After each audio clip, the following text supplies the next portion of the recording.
महाराष्ट्र राज्य निवडणूक आयुक्ताला आज स्वराज्य शक्ती सेनेच्या माध्यमातून मी निवेदन दिलं आहे की जे निवडणूक झालेली आहे ते रद्द करून परत करण्यात यावी आणि जे उमेदवार बिनविरोध काढलेले आहे त्यांच्यावरती कारवाई करून त्यांच्या पक्षावरती कारवाई झाली पाहिजे आणि जे येणारी निवडणूक आहे ते पण रद्द झाली पाहिजे आणि जोपर्यंत निवडणूक प्रक्रियेमध्ये बदलाव होत नाही तोपर्यंत निवडणूक घ्यायचा काहीही फायदा नाही. जरी आपल्याला माहित असेल की बीजेपी ही जिंकणार आहे तो अननेसेसरी मतदान घेण्याचा काहीही उपयोग नाहीच आहे.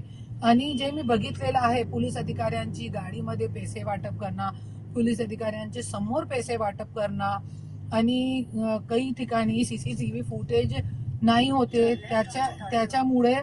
त्याच्यामुळे आज बोगस मतदान त्या केंद्रावर झालेले आहे काही ठिकाणी. आणि जे मशिनीच्या नंबर जे इलेक्शन अधिकारी आपल्याला अगोदर देतात काही ठिकाणी मशीने पण बदलली गेलेली आहे.